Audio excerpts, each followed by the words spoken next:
जय Hind student, welcome to my YouTube channel desi class with Amit sir. आज हम आपके लिए एक और इम्पॉर्टेंट क्वेश्चन लेके आए हैं जो आपके बोर्ड एग्जाम में पूछे जाने की पॉसिबिलिटी ज़्यादा है। यह प्रश्न हाइट एंड डिस्टेंस से है और सबसे बड़ी बात यह है कि यह प्रश्न पिछले वर्ष के बोर्ड एग्जाम में पूछा गया प्रश्न है। ध्यान दीजिएगा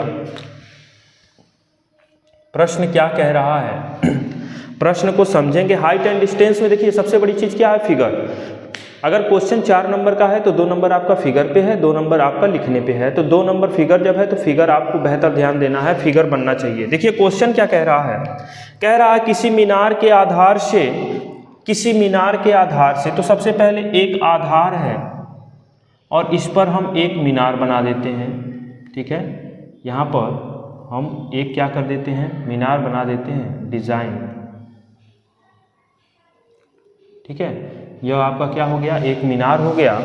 और कह रहा है कि किसी मीनार के आधार से एक सरल रेखा में ए तथा बी दूरी पर 2 बिंदु ए तथा बी स्थित हैं। यानी मीनार से कुछ दूरी पर एक ए बिंदु है और कुछ दूरी पर एक बी बिंदु है। इस मीनार के इस बिंदु से इसकी डिस्टेंस ए है और बी की डिस्टेंस जो है वो कितनी है, बी है। ध्यान से समझिएगा। फिर इसके बाद कह रहा है बी बिंदु से तथा ए बिंदु से जब मीनार के शिखर को देखा जा रहा है, तो मीनार के शिखर को जब देखा जा रहा है तो एक उन्नयन कोण जो बन रहा है वो उन्नयन कोण क्या है, ध्यान दीजिएगा। यही आपका मेन प्रश्न है, उन्नयन कोण ही। ठीक है, जो यहाँ पे उन्नयन कोण है, ठीक है, उन्नयन कोण से संबंधित क्या बात कर रहा है, यहाँ पे ध्यान दीजिएगा। कह रहा है कि जो उन्नयन कोण है वो एक दूसरे के कोटिपूरक हैं, तो सिद्ध कीजिए कि ऊंचाई कितनी होगी कड़ी में ए बी। यानी आपको ऊंचाई जो है वो दिखाना है कि कड़ी में ए बी होगा। तो सबसे पहले आप यहाँ पर ऊंचाई जो है इसको मान लेते हैं यच, और बोल रखा है कि जो उन्नयन कोण है वो एक दूसरे के कोटिपूरक हैं। तो आपको बता दें कोटिपूरक कोण किसे कहते हैं। अगर 2 कोणों का योगफल 90 अंश है तो वो कोटिपूरक कोण होंगे। तो अगर मान लीजिए सपोज दैट जब कोटिपूरक हैं तो एक थीटा है तो दूसरा आपका 90 माइनस थीटा होगा। कितना होगा, 90 माइनस थीटा, एक दूसरे के कोटिपूरक हो गए। अब इसको सॉल्व करना है, ऊंचाई है और आधार प्राप्त है, तो आपके पास लंब बटे आधार, ऊंचाई मतलब लंब बटे आधार 10 का ही प्रयोग करेंगे और दोनों थीटा का प्रयोग करेंगे। यहां लिख देंगे प्रश्नानुसार। यानी अब हम प्रश्न के अनुसार कार्य करेंगे। यहाँ पे ध्यान दीजिएगा, ये चीज हमको लाना है। ये कैसे आएगा, ध्यान दीजिएगा। प्रश्न जो है बहुत कठिन नहीं है, बस फिगर को आपको बेहतर बनाना था और इस क्वेश्चन को समझना है। ध्यान दीजिएगा कैसे हल होगा। सबसे पहले आप थीटा को उठाएंगे तो tan थीटा बराबर आपका होता है लंब बटे आधार।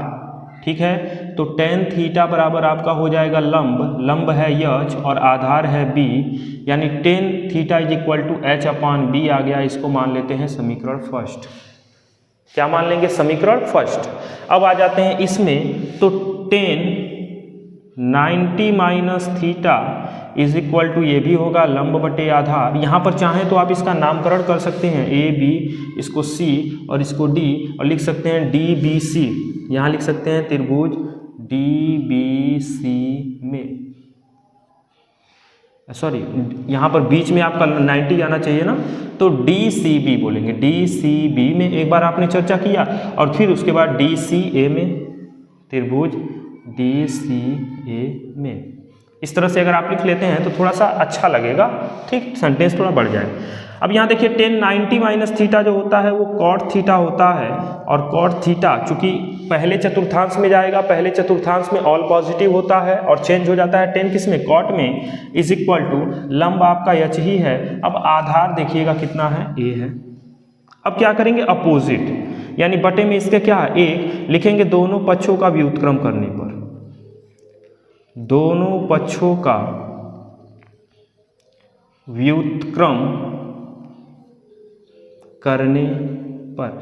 अब आपके दिमाग में आएगा कि सर व्युत्क्रम क्यों कर रहे हैं, तो मैं आपको बता दूं कि इधर भी tan थीटा है, इसको भी tan थीटा के रूप में कन्वर्ट कर दें तो आप तुलना करके आसानी से चीजें निकाल सकते हैं। तो इसी की वजह से जब इसका व्युत्क्रम करेंगे तो आपको मिलेगा 1 बटे कॉट थीटा और बराबर में यच अपान ए, यानी 1 बटे कॉट थीटा जो होता है वो tan थीटा होता है, और बराबर में, अब देखिएगा व्युत्क्रम इसका भी नहीं हुआ, इसका जब व्युत्क्रम करेंगे तो ये भी उल्टा होगा ना। जैसे ये कॉट थीटा बटे 1 था तो 1 बटे कॉट थीटा हो गया, तो h बटा a है तो a बटा h, तो यहाँ पे हो जाएगा a बटा h। इसको मान लेंगे समीकरण 2 और 1 2 में तुलना कर दीजिए, तो लिखेंगे समीकरण 1 और 2 की तुलना करने पर, समीकरण 1 व 2 की तुलना करने पर, तुलना देखिए कब करते हैं, जब या तो बायां पक्ष या फिर दायां पक्ष बराबर दिखता है तो।